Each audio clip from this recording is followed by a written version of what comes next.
Dalam menyelesaikan masalah, manusia akan mengidentifikasi segala hal terkait permasalahan yang dialaminya, beserta solusi pemecahnya.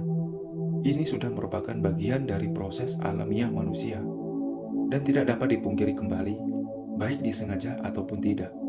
Manusia akan selalu berpikir dan memproses seluruh informasi yang datang, terutama ketika sedang mengalami suatu masalah. Namun, ada beberapa proses berpikir yang memiliki kekacauan dan kesalahan dalam proses berpikir dan menyelesaikan sebuah masalah. Hal ini disebut dengan distorsi kognitif. Kognitif merupakan proses berpikir pada manusia dan lingkungan sekitarnya, sedangkan distorsi kognitif adalah proses berpikir pada manusia yang tidak sesuai dengan kenyataan yang ada. Distorsi kognitif sering kali diartikan sebagai pikiran otomatis yang negatif. Kemunculannya tidak disadari oleh individu. Proses kognitif setiap orang pada dasarnya sama, tetapi terdapat beberapa faktor yang dapat membuat perbedaan itu muncul, yaitu karena pengaruh lingkungan sekitar, komunikasi dengan orang lain, dan pengalaman mereka sepanjang perjalanan hidupnya. Setiap orang memiliki pengalaman yang berbeda-beda, namun tidak ada orang yang menerima informasi yang sama dengan orang lainnya. Bahkan secara tidak langsung, proses kognitif pun juga berbeda. Distorsi kognitif merupakan hal terpenting dalam menjelaskan tentang masalah perilaku atau kebiasaan yang bermasalah. Distorsi kognitif dapat menyebabkan reaksi emosional yang tidak menyenangkan terhadap seseorang, sebagai tanda bahwa pemikirannya tidak rasional.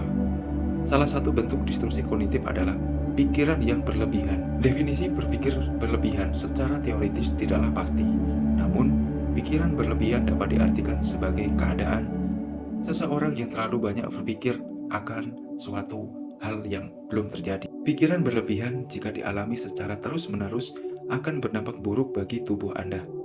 Waktu dan energi Anda terbuang sia-sia. Bahkan Anda dapat mengalami gangguan kecemasan.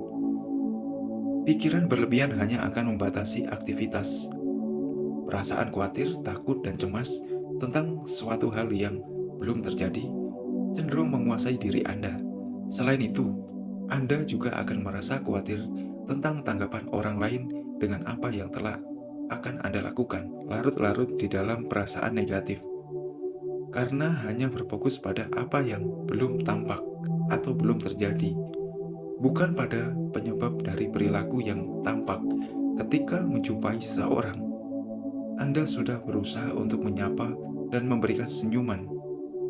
Namun, balasan atau pribadi Anda hanyalah sorotan mata yang tajam, seakan-akan penuh dendam, tanpa ada sepatah kata pun.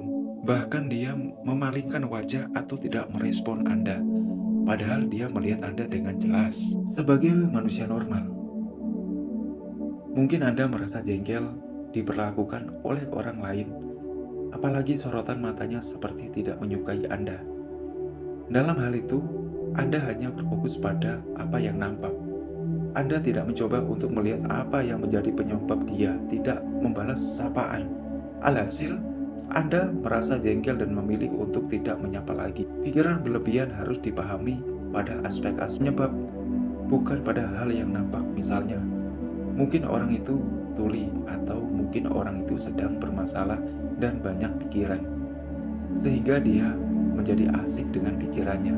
Atau mungkin suara saya terlalu kecil, sehingga dia tidak mendengar apa yang sudah saya ucapkan. Anda tentu pernah mengalami perasaan negatif, seperti marah, jengkel, kecewa, sedih, benci, dan lain sebagainya. Perasaan itu muncul karena adanya respon penolakan terhadap pengalaman atau kejadian yang Anda alami. Misalnya, kecewa karena tidak dipedulikan, sedih karena dibentak, benci karena dikhianati, tertekan karena tertekan, dan berbagai pengalaman negatif lainnya.